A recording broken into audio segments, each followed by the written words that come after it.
Hey, welcome back to the Solution Center. My name's Aaron TV-Ball. Today you can see a familiar face in the Solution Center, Mr. Bill Westfall, good friend of ours. And so today we're going to be talking about a couple different things. First of all, you have a concept where we talk about perfection, and perfection doesn't exist, and it's really just a myth of leaders being perfect in someone's eyes. And so I want to kind of go through that with you. Welcome back first, though, by the way. It's always a pleasure to be here, especially this time of the year. Well, we got kind of a new setup, so I hope you're enjoying that. Impressive. I've seen him improve. Santa stopped in the studio this week, and he gifted me this whole thing, so he said I was a good boy, but we'll see. I don't know if everybody's going to agree with that.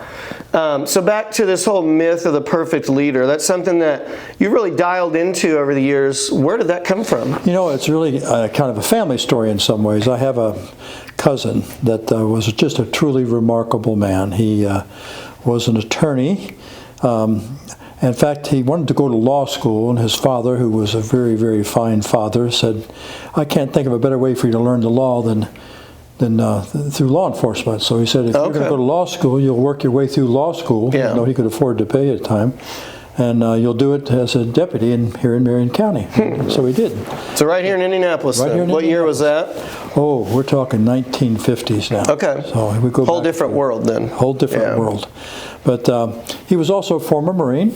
Been wounded 3 times, and I mention that because I had a cousin that was actually wounded pretty seriously at Iwo Jima, and Andy, I remember, because he earned, if you will, 3 Purple Hearts, but refused all 3 of them. Because he all said 3 of them? All 3. Wouldn't take one? Because he said, I'm walking out of here in 3 or 4. He was a shrapnel wounds primarily, he was a mortarman. And he said, I had a cousin almost died for that medal, and I'm not going to take 3 of them for something that he really died for. So it was really like a symbol to him then. That was something that went really deep into his belief system. Let me tell you, what you see in him, and that's the reason I want to lay a little foundation, really a strong man of character. He was known, he was a congressman right here in Indiana, was running the most, think about this now, the most frugal office in Congress. And I remember Drew Pearson years ago was asked about name honest congressman, and he named 2, and Andy was one of those. So he was a really, this story I share with you, I don't take lightly. Sure. But we were discussing some politics of the day, and I happened to talk about a politician, and this goes back probably 20 years now. And I said, oh yeah, but Andy, I said, he just got feet of clay, you know. And now, what did that mean for our younger generation folks? There's not a lot of substance there. You know? He's just truly not a lot of substance. Not solid guy. Thank you. Basically. Okay. And he thought for a moment. He says, "Yeah, he does. You're right." He said, "But name one that didn't." And boy, I hit me right between the eyes, because we had conversations all the time, especially about the heroic and people that we found heroic in our lives, as an example. And I'm going back over my heroes over the years, and every one of them were flawed. But not always, you're saying? Just they would something here or there? Well, they had chapters of good chapters. And it's like, you know, I usually use it as an example, because I actually wrote an article about this, but I use an example that, you know, King, or Martin Luther King, or Kennedy, take Kennedy as an example. We talk about, well, as an example, his womanizing. Because I remember a biography came out about a decade ago. It was like 700 pages, and all they talked about was his womanizing when it came out. And I thought, yeah, that's a fact. We know that to be factual. But if you also look at him from, say, the Bay of Pigs, which was a debacle, to the Cuban Missile Crisis, you see a whole different man. I think King, the same thing. You know, he was only 39, I believe, when he was killed. And you see a flawed young man, but then you see a different man as he starts to mature. And 40 years of age, by comparison, it's kind of humbling. So it made me rethink that. And I tell you, a great example of this, I thought historically was, if I can use him, would be George Washington. Okay. He was a very flawed, ambitious young man. Wanted property, wanted wealth, you know, all the things that come with that, basically, and was willing to sometimes, I think, compromise for that. But then if you look during, let's say, our Revolutionary War, now he's in his, late 40s, early 50s in, and they ran a bunch of ships up the Potomac River, the Brits did, and they were threatening to blow up that incredible, mansion that he had there. Jefferson even wrote him and said, "Get home. They're going to destroy everything you spent your whole life amassing." Sure. And he said, "Let them burn it to the ground." He said, "Because what we're involved in here is so much more important than anything I've amassed in my lifetime, basically."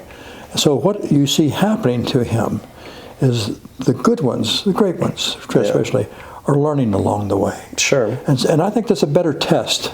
In other words, not that my boss or the peer, what it might be, is flawed, but do I see in their lifetime that they're starting to learn from the mistakes that they make, And make those adjustments along Yes, the way. and Washington was huge in that, if you will. And so sad, in my opinion, because now I don't think we fully appreciate him. And I don't know that when I went through my history classes, I look back, it was kind of born here, died there, signed that. And I never fully appreciated him until I was reading more about him. But if you're interested, there's a wonderful, actually Pulitzer Prize winning. There were 3 volumes, but it was reduced to 1 volume, and the author's name is Flexner, Flexner. And I want to say Stephen, I believe, is the first, but it's called The Indispensable Man. And he tells the story, and I was unaware of this. I'd never heard this until I was in my 50s, basically. But at the end of our Revolutionary War, that army, had fought for some 8 years, never been paid. I didn't think I realized that as well. Yeah. And so the men were very angry because they're getting ready to go home. Most of them are penniless. They got the clothes on their back, maybe a horse and a rifle if they're lucky. And they needed something to start their lives over with again. So they're very bitter, and so they started circulating the white paper, as they would say, a debate paper, and suggesting that a coup, and we'll make George king. Now, think about that for a moment. Everything he always wanted his whole lifetime was wealth, property, and they just offered him everything he's ever wanted. Free pass. Yes. and probably, as they say, that they were the only thing functioning at that particular time. And Congress was just fighting amongst themselves, sound familiar. But so he heard of the white paper circulation. He said, "Meet with me 3 days." And I believe this was in a little town of Newburgh in New York. And meet with me. And he spent 3 days writing an argument is that you're going to destroy everything you spent now 8 years fighting for by turning this over to a king. And so his words, I'll try and do the best job I can with this, but when he walked in, he could feel the tension and the anger. And he starts delivering this speech, basically. Yeah. And then he's watching these men because they can get the tenor of it, and they're starting to turn away from him because they realize that he's trying to try and persuade them not to pull this coup, you see. And they've got their mind made up already, it sounds like.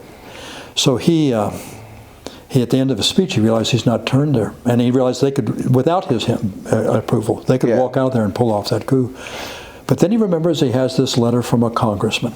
And it's basically, just work with us and we'll get you the money. So he pulls it out, but in his haste, he had forgotten this, that as he aged, he had started to wear spectacles. But he would never allow his men to see the spectacles because they saw it as a sign of aging and weakness. Sure. So now he's pulled out this letter, but now he can't read the letter. So finally he reaches in his pocket and he pulls out his spectacles and he said, "Gentlemen, if you allow me to put on my spectacles, for you see I have not only grown old in your service, I also have grown blind." And they said that those men openly wept because of his humility. And Jefferson said at the time, probably the most important meeting that this country had had, with that simple, humble movement of acknowledging, you see. I never heard that story about him until, as I mentioned to you, in fact, I read it in Flexner's book when I was in my 50s. And I always wished I'd known about that George Washington in, say, my high school years or my history days, because that's such a better story, because one, it's real, than that stupid little cherry tree story that we all know. Yeah, sure. But I always thought he was our, the father of this country, because he was our first president. Right. Until I read that story, and I realized that, the reason he's the father of this country, because he had the courage and the humility to not be king. Sure. And I understand, I think it was, who was it on? King George, I think that was on the throne at the time. When he heard that story in England, he said if he can refuse that, he's the greatest man alive, because men can't turn away from power and wealth and those type of things. You see that? Yeah. So powerful inspiration. And if you can I share one more piece of that with you? Sure. It tells you something about the man. Later in Flexner's book, he shares this, just another chapter over. They never got paid. They never None of got them. paid. Never got paid. An army fights for 8 years, never gets paid. Wow. And he accounts also for that meeting. His last meeting. I won't do this justice. It has to almost be read to fully appreciate. But he said his words. He walks in and he can feel the emotion in the room. And they had a correlation there of food and drink, and he motioned the cantors to go around, and then he held a toast, but they could see his hand shaking. They could see tears welling up in his eyes, basically, because he realized that many of these men, he'll never see them again. And then they said that he, with tears streaming down his face, embraced each man and walked out the door. I wish somebody had told me about that, George Washington. So it brought home to me, it's a myth, looking for this perfection. Sure. But it's a fair equation in essence to say, but are we learning? In other words, do we acknowledge the wrongdoing, accept it, and then set about to correct it, and then move forward? That's a valid and a very fair test over perfection. Yeah, so I think it's valid for anyone, really.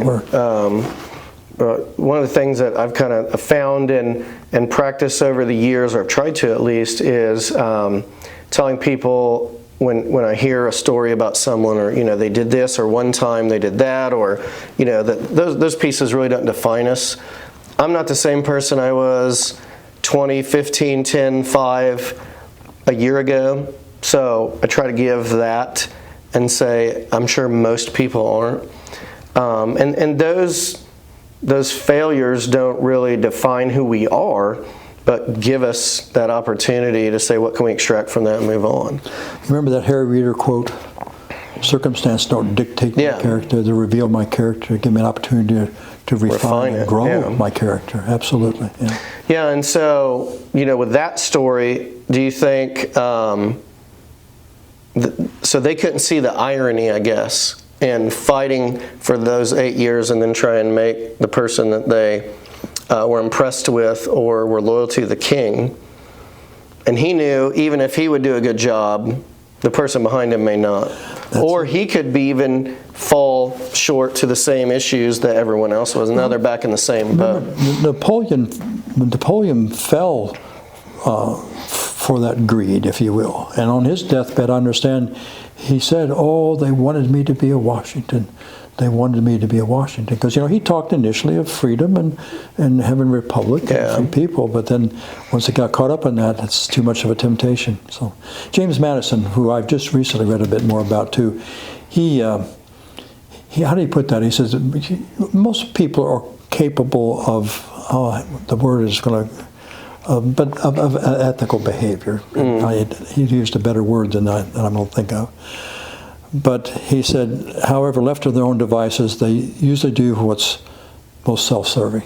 Yeah. And I reflected on that when I read that, and I thought, it's pretty much right. So that's the reason our forefathers understood the needs for the checks and balances on the system, because most people can't handle. They can't handle that kind of power. That's the reason Flexner saw Washington as indispensable. Without him, we have no country. Yeah. All right, so a little bit more on this whole myth of the perfect leader. So we're using the word perfect with this. And so in Foundations, I like to cover, does perfection exist? So if we believe that it exists, in my mind, we're setting others up for failure and ourselves up to be frustrated. Because we're not managing our expectation of something that they can achieve. And then when we do that, we get frustrated because we don't manage our expectation. We can end up in conflict and those types of things. many times we expect perfection from others, but when we fall short, we expect understanding from others. That's great. That's really well put. So the alternative for that I found that works is striving for excellence, not perfection. That's really a great phrase, is striving for. And you know, you probably, some aspect of your life, I don't care if it's maybe a game or, you know, you have a near perfect day and event or accomplishment. But you know that was a one-off. It doesn't happen very often. Sure. But you can feel it when it all comes together, but you realize how rare those moments are. So I like the idea of striving for that, because if you do strive for it, you're going to have those days from time to time as well, too, where you're going to things do come together well. But they're still excellent, though. They're not perfect, right? Man, they're still excellent. And if we go for that, when we fall, when we stumble, and we recognize it and we make the adjustment, then we're still striving for that excellence. Yes. Because if we make a mistake, and we all do, and we fail to not only recognize that but adjust on it, then because we didn't get to perfect, it's kind of like ironic there. Do you feel that way? And again, I don't know what I can add to that. Absolutely, you're spot on in that sense. Yes. So when we're dealing with our teams, and you do a ton of work with a tool called the Q6, which is all about expectations and setting those, clearly communicating them, making sure they could be met under normal circumstances. I see a lot of times the same issues to where we take a great employee who does X great, so they're going to be a great X manager, right? I hear it all the time.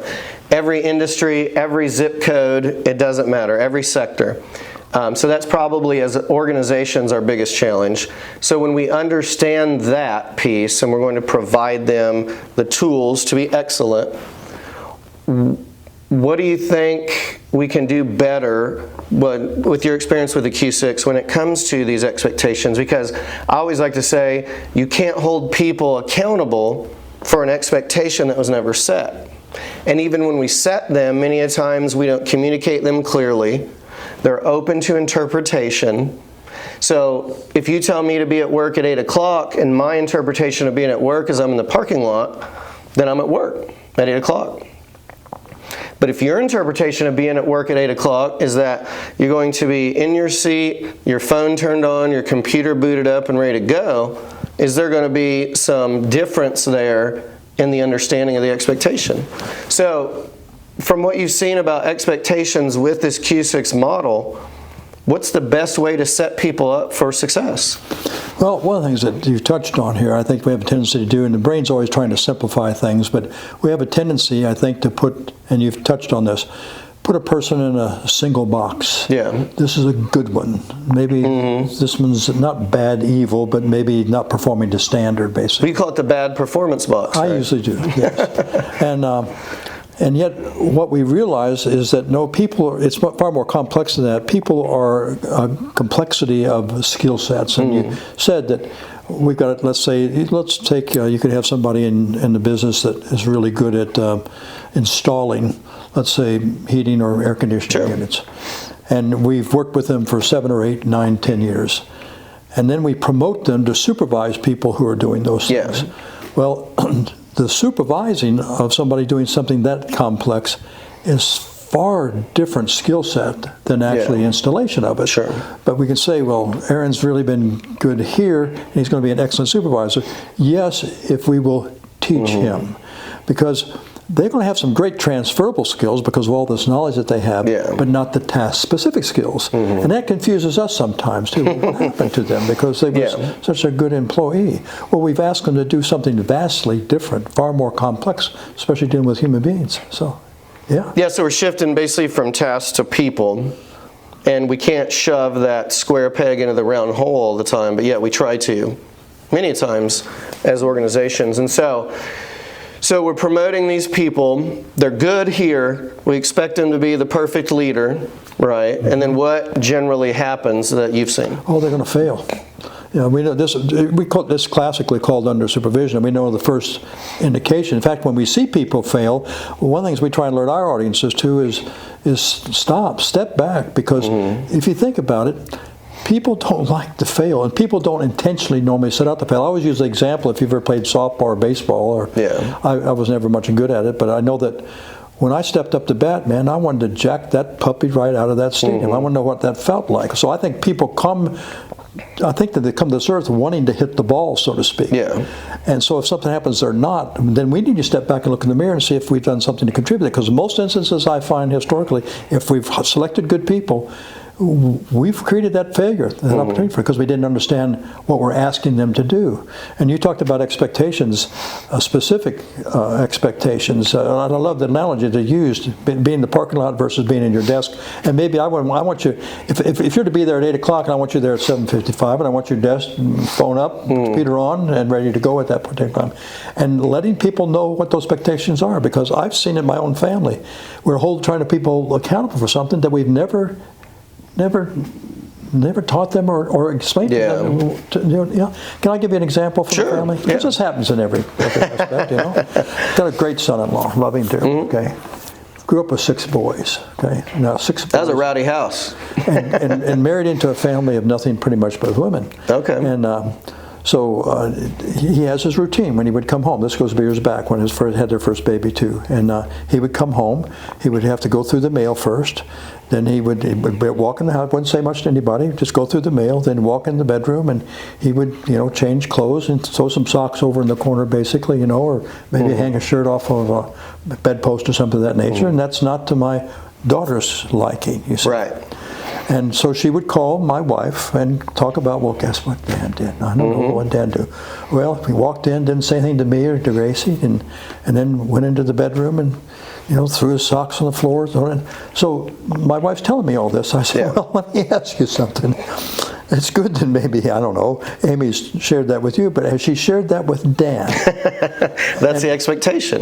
And well, I don't think so. I said, well, I'm not interested, because I said it this way to her. I said, well, did he come home at a decent hour, or was he out at a girly bar someplace, Yeah. And did he come home sober, because I said, quite honestly, after that, I'm not interested in socks, okay? And if Amy's interested in socks, then Amy needs to tell Dan about the socks, basically.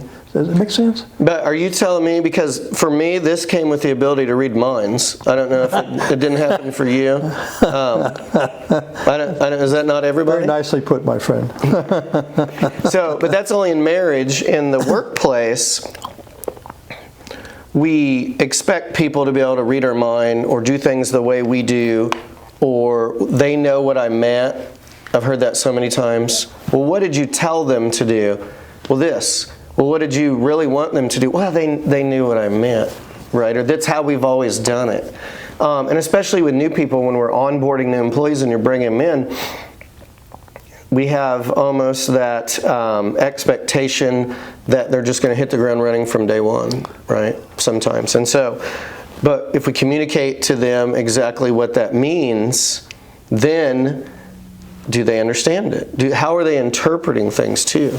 And so, but it's not only just with our leaders, it's with each other, it's with families and those types of things. So really just a big piece of communication. Is that what you would say? This Q6 model that you mentioned, we worked on that for years, trying to refine it, make sure that it was accurate and helpful. But that's basically its whole intent, is make sure that I'm communicating effectively with you about what expectations are and what the standards are. Because if we figured, if nothing else, if we just got people, supervisors especially, leaders, to just sit down face to face with their people from time to time, even if they didn't get it perfectly done. But that's far better than what we're doing right now, because we seem to have this unspoken expectation, and then are confused why people don't perform to the standards that we expect. So bringing this kind of back to the myth of the perfect leader, though, because we all don't get it right all the time.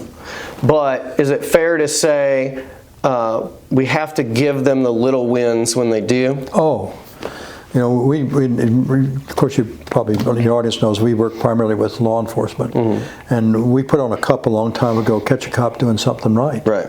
And it's actually, we laugh about it. We sort of call it a right-hand cup because that phrase is turned toward the supervisor if they're right-handed, and it's to remind them that that's a powerful concept. If we practice that and practice it properly, catching people doing things right, and rewarded that in a timely manner, it can change culture almost overnight. I'm convinced of that. I've seen it do it, for one thing. So. But that goes both ways, right? That goes leader to employee, but then also employee to leader, and understanding that piece. Great concept, because we often forget that. And, you know, that leaders do something for us, and thanking them. You know, what gets repeated usually gets rewarded. So we think, well, they're bosses, you know, they're paid to be abused. No, not at all. If you want them to continue to support you in the manner that you appreciate, just taking a few moments to jot a note or tell them how much you appreciate that. Absolutely. And then one other piece on this that I've always really listened to you talk about is the whole, you know, we're talking about leadership, we're talking about we hold them to perfection. Sometimes they make mistakes, but you've always really harped on this whole concept that good people can do things that maybe you interpret as bad or you see as imperfect, but it doesn't, you know, like we just talked about a little bit ago, it doesn't really define them. But in that moment, in that emotional brain state, to us it does.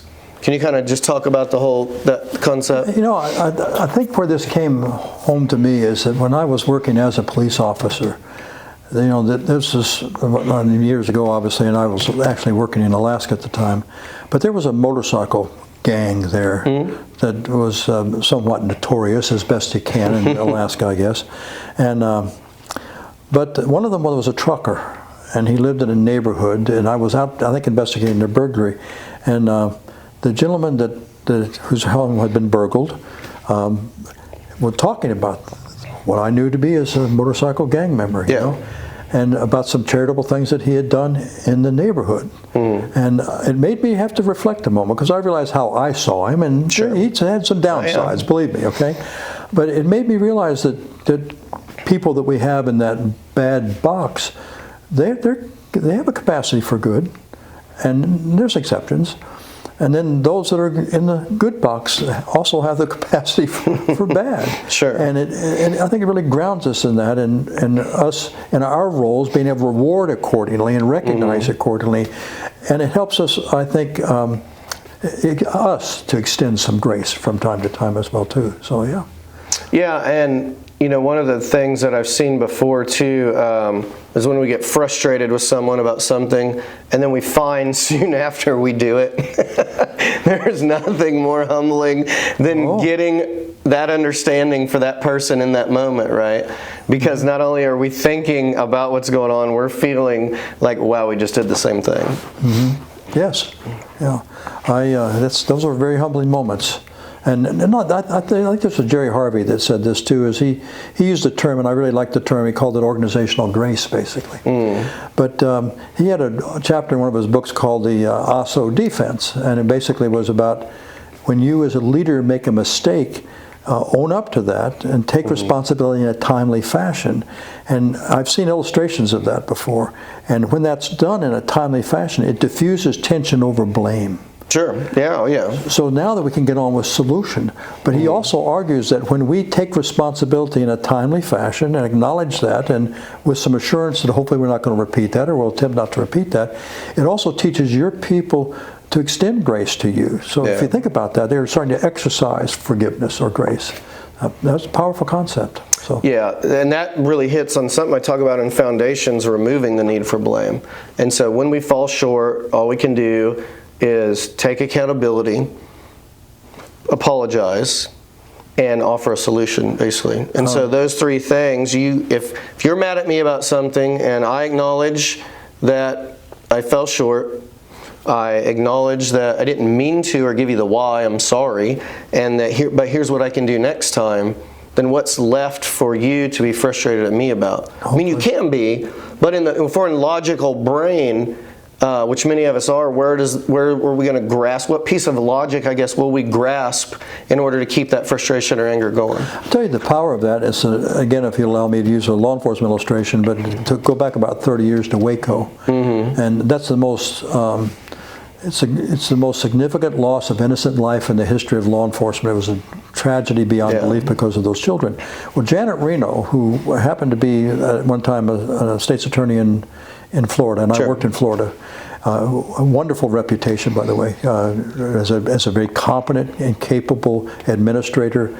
And, well, she was the Attorney General when that took place, had been on the job for less than 30 days. Of the United States at that time. Of the United States. And Bill Clinton had appointed her as Attorney General. And she had less than 30 days on the job when that occurred. How easy for her to simply, and this was in fact, I remember this front page here in the Indianapolis papers of her standing up and basically the next day taking responsibility. Yeah. She could have so easily blamed, since she had only been on the job for 30 days, but she said, I made that decision based on the information I had at the time, and I take full responsibility. She extended her but if Clinton, he basically extended her resignation if he wanted to, say he didn't, but if he wanted to accept the resignation, basically. And what was amazing to me is that story disappeared. It went from page 1 on the third day to page 26, talking about what went wrong and hopefully would never be duplicated again, basically. So it was a lesson learned. Oh my word! So if we see that diffused under that kind of set of circumstances, even in that era, it tells us how powerful that concept could be. Yeah, I mean, something that catastrophic. So the little things that we do, shouldn't be too hard to be able to hit those 3 elements, and just take unconditional self-accountability. I think I've always thought the American people are very forgiving people when we own up to our mistakes. We truly are. So yes. But how long could that have went on page 1 if everyone else was to blame? Well, can I give you another example? Sure. Let's take Bill Clinton as president, okay? He denied wrongdoing with that young intern for 9 months. And it stayed in the media for 9 months. I'm convinced of this. If he acknowledged the wrongdoing, had apologized to his God, to his family, and to his constituency, asked they please respect his privacy and exit stage left, I think probably in that era, Letterman and Leno would have eaten his lunch for about 2 weeks on late night TV, and it would have disappeared. And I've seen that occur, actually, similar to that. If you remember the governor from New York as an example, he was accused of improprieties across state lines. He did exactly that. And it disappeared. In fact, he was never prosecuted. So it just disappeared in the media, basically. So it works, I believe. So some value then in removing the need for blame. Because we'll discern if it's not. And what we look for is improvement and change of behavior. So, All right, that's going to be it for us today. Appreciate Bill stopping by, talking about the myth of the perfect leader with us. Bill can be found on email and LinkedIn. We'll put that down in the comments. If you like what we're bringing to you, go ahead and subscribe to the channel, like the video, and hit the notification bell. If there's other topics you'd like to hear from us, go ahead and leave those in the comments as well. So until next time, Bill, have a great holiday, and we'll see you soon. Thank you so much.